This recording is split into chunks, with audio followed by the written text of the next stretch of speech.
Hey, Jeff Bennett, Pen and Compass. We are so blessed today. Rodney's off camera. We're going to do a real quick thing.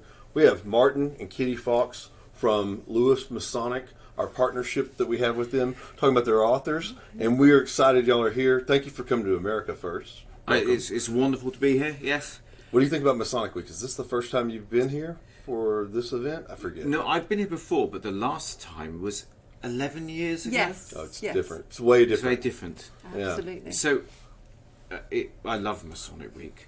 It's been a fabulous time here. And what the challenge is you've got really interesting people. So you're walking along and they're specialists in different things. You see someone from one order and they've got their regalia on, and you'll see someone from another, and you know this. And you see authors, they've all got wonderful plans. And then there's these different traders, stalls here. And everyone's got their own projects and so on. So if you try to go and do anything here, you think, I'll just go and see that person in that stall. You walk along 2 steps, oh, hello, and you go, oh, wow, I haven't seen you since Italy. Yes, how are you doing? Yes, okay, but I've got oh, a you coat, mean what happened from me getting y'all upstairs? Well, that was it. We got in the lift or elevator. Yeah. So I think it needs to be Masonic Month. Yeah. So you can all get to know each other and so on. It's very celebratory, isn't it? So they've got everyone's having a good time. It's really having that's a great thing, and very international. Yeah, obviously it's mostly Americans here, but there's a lot of I think you really touched on it. So for me, I first came to Masonic Week 11 years ago. It was kind of my introduction to Freemasonry. Really? Which completely confused me because, of course, then I went back to England. Yeah. Very different there.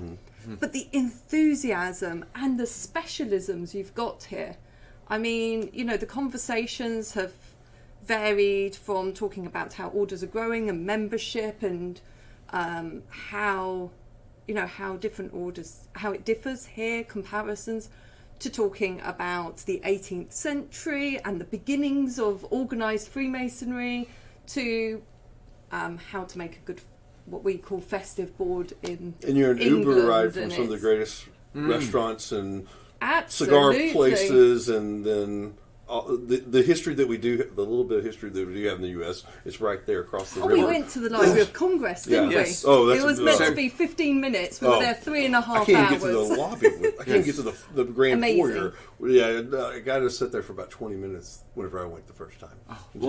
It's an art gallery. It So really overwhelmed, is. I can't talk. So yes, on that subject, this is very important to convey to anyone watching this, so you've kind of got the context behind this experience. I've got great respect and love for America, and my vision of America, my America is a Enlightenment experiment in equality and meritocracy.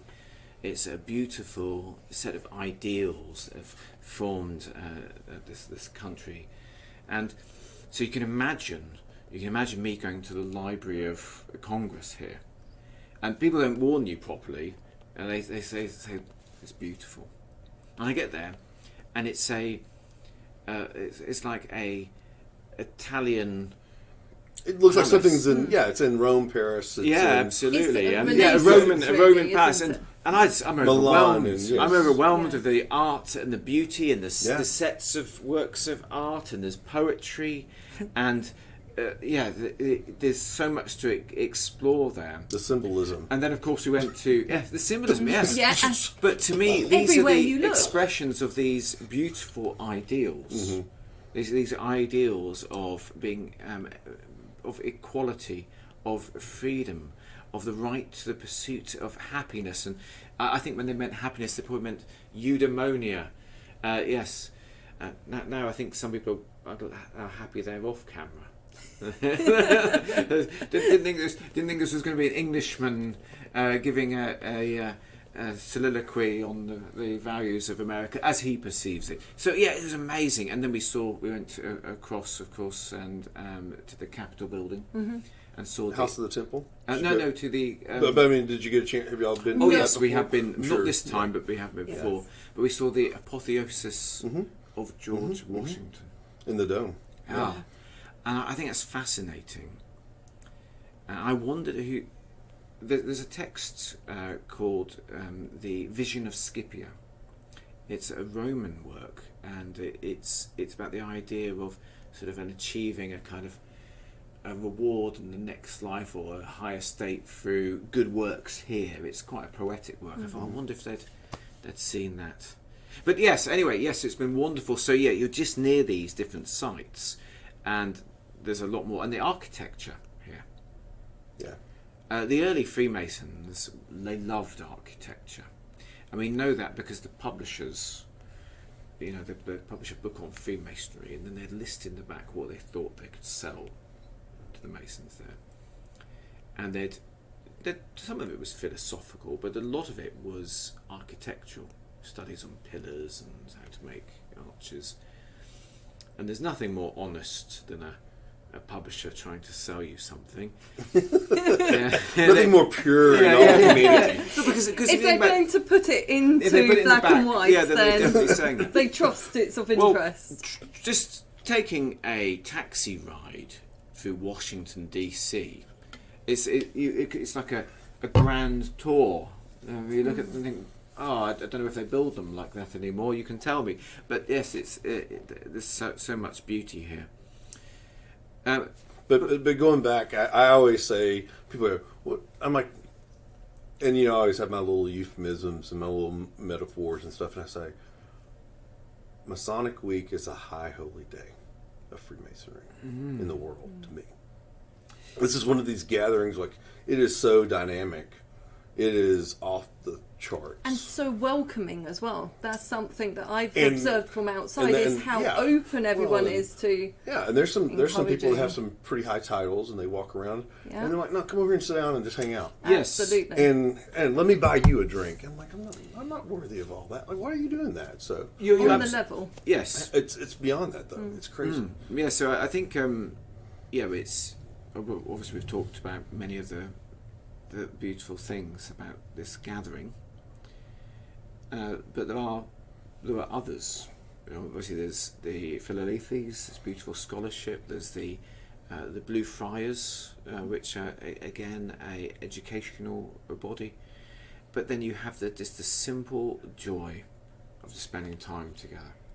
And if you like, and there are some people who like lots of different degrees, and this is an opportunity where you can't do the sort of Bunker Hill. I've got that title right. At home, you can do it here. Yeah.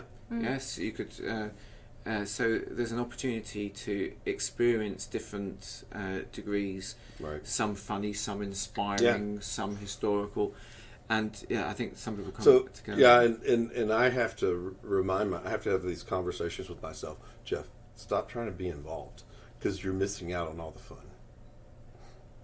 That's quite a deep statement there. Because I thought that I needed to be involved and at the formal meetings and stuff, but it's the stuff it's the in between that matters. It's the conversations. Well, that was always there. And and sometimes and after a few years here, this is my I think 6th year to come, right? And it's a part of my. What changes have you seen then over that time?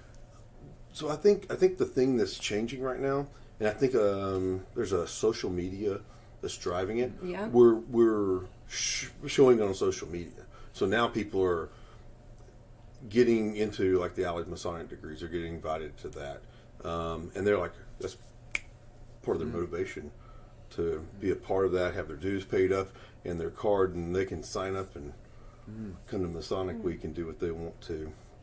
And so, and there's a lot of people that will be watching this video, and they'll be happy that y'all spent some time with us, because that's Roddy and I first on that. But they'll be like, "Wow, you got to hang out with them." I mean, there's a certain celebrity sometimes to like, "Oh, wait a minute, you know this person now," and it goes back to everybody's so welcoming, and it's such a warm, absolutely, and they're at least nice.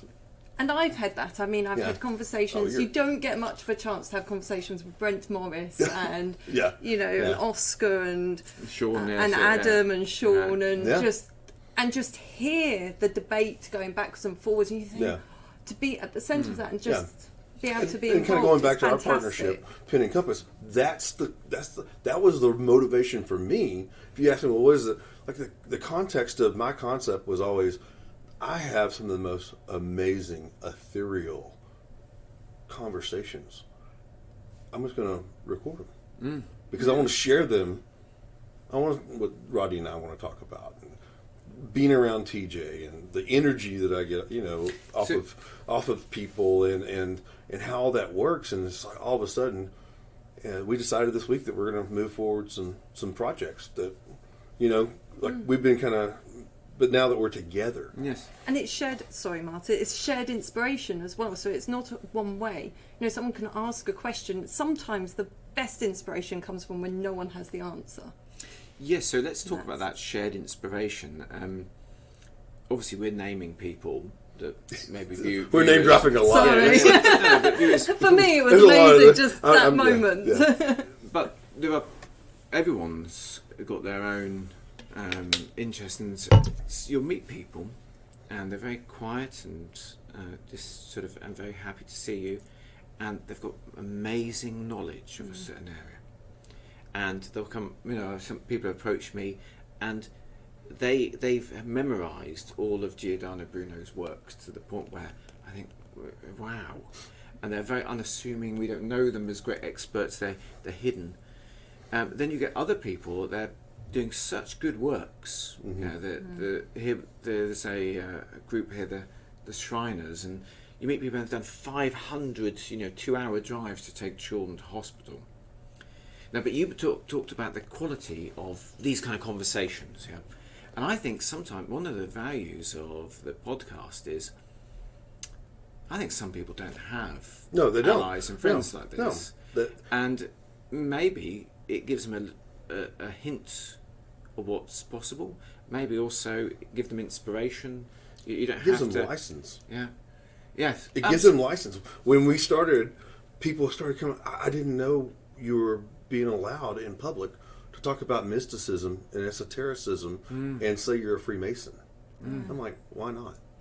And it's community, isn't it? Yeah, they get to partake of our inspiring company without having to buy any of us a drink. I mean, let's just think how wonderful that is. Yeah, and when they've had enough, they can just pause us and walk away. Right. I mean, possible, no. But also, it is part of a community. There's no point you guys doing the podcast without that. Yeah, and this has been the fun. Side. This has been the fun thing, and doing esoteric events and things. It's like I get to hang out with my buddies. Yeah, I get to hang out with some of the people that I great, care about most on it? the face of the earth. It's crazy. So one intriguing phenomena I've seen within Freemasonry and in other areas, which can be very beautiful, is the power of raw, almost childlike enthusiasm. So I've seen it in a martial art class as well, but I've also seen it in lodge, where someone joins and they just love it. Their tail's just wagging. Yeah, the tail's just wagging. I love that. Yeah, absolutely. And so you can see it in everything. And everyone else is there, and they're used to it. They're used to the grind. Yeah. And the person goes, "Oh wow, there's a meal made for us. We'd have to cook. Yes, absolutely. This is great green beans. I hardly ever have them. Look how the chairs in the lodge room go back and forth. Yeah, absolutely. Back and forth. Yeah, that's great. Oh wow, there's so many different people here. Yeah. And so their joy at stuff, it reignites people's awareness of what they might have taken for granted, and the enthusiasm. I told you in the martial art class, I once saw someone who they learned karate, and their first lesson, they taught them to do some punch from the hip, and they went home and they learned how to do this standing up from above on their back from every single position, and came back and when they came to the next class, there's this sort of they broke the sound barrier with this punch, and everything, and everyone thought, wow, because they took it seriously to a different level. Yeah. They were genuine. The genuineness. And I think, a bit like in a lodge, just one tail-wagging person can change everything. Yeah. And they're excited. The same can happen here, where we're celebrating things we just haven't seen before. Yeah. And incidentally, the opposite can be true. If you can't see the value in it, and you're polite about it, that sometimes that can help the other person realise why they want it. Yes. Yeah. So, if you're like, oh, why are you doing that? They think, well, why am I doing that? And maybe they do find what that joy is again. Or yes, that's and the opportunity to see something through from the beginner's mind. You know, so if you've been in something for however long, and then someone new comes in, and they do have that enthusiasm, they do have that beginner love and questions and everything, it transmits. Yeah. So I've been very blessed as I do a lot of teaching, especially in the Royal Arch chapter, the Cryptic Council and things. And we have a lot of that degree work where I live. And as I go, here's the newest Royal Arch Companion, the newest Smart Master Mason, whatever. And I love to go and give them the breadcrumbs and the Easter eggs in between the degrees, and be like, well, you need to go watch this movie and tailor this. Like, I use a lot of the same rote kind of things, but in what's come out of that for me is like book concepts. Like, have you ever done, things almost like people going, would you come help me understand this? And then they get excited about it and they're, well, why can't we have Jeff come talk? Yes, that's a wonderful. So you're talking about the breadcrumbs and the Easter eggs there. There's an interesting experience, and I think everyone who's involved in Freemasonry gets it, where something is in front of you and you've been looking at it for 20 years and one day you go, it means that, it obviously means that, and you say to the person next to you, it means that, and they say, yeah, you already knew that. So, well, yeah, it's obvious. But our obvious ones are different, and I think we do an awful job of not creating unscripted time when we gather in person together to let those things happen. And I think you'd almost need to script some time to be unscripted. And so that's part of my so there we go. We can end this on one of my ones of that. Someone said to me, of course the compasses have always been a symbol of the union of opposites. What? That's a compass's union of opposites. I'm writing this paper. I'm writing a talk about that's actually coming up. Yes. Well, in order for them to function, one leg must be completely still, and one must be completely moving. So it can only function by stillness and movement uniting into a third different state. Wow. I'd never crossed my mind, because there's in this case it's not obvious. You've got a still foot that is the point, and that remains on the same place for it to rotate around it. And that was one of my that's the point within the circle, the pivot point, transition, so but the union of the opposite of it being opposite. So I've been thinking about what fastens it together at the top. That's interesting. On the compasses, not we're always focused on the points. So how do we keep these opposites together? What conjoins them? What brings them together? In all the things that go in the physical world, but how does that symbolically? So this is the kind of conversation you have at Masonic Week. Yeah. All we are missing at the moment, right, which now and again happens, is the person that stumbles into the conversation who has no idea what it's about. Yeah. And misunderstands. And they have the blank look on their face. Yeah. Or is a bit too tired, or has had too much, celebrated too much. Or it's 2:00 in the morning. Yes, absolutely. So, but that person, they can be of a great inspiration as well. Absolutely. Well, we've been very inspired. Thank you all for your partnership. We look forward to expanding upon that. We have some things that out of this week within our production group that we've decided to do, and then we're looking to do more with y'all. Your authors have been on point. We have had so much fun, and we can't wait to have them even come back when they have new books, or just kind of Yes. checking in with them, and all these other things that we can Yes. do We've got some wonderful by the magic of YouTube and Zoom. Yes, So- we've got some great new books and some great new guests coming Definitely, soon. and thank you very much Yes. from us as well, Thank you. because I know that our authors really value being able to share Well, that. I It's a appreciate huge that. enthusiasm. Appreciate for that. them, of course. We want them. You know, it's we hit the stop button, and he's been there with me, and I just say, "What do you think?"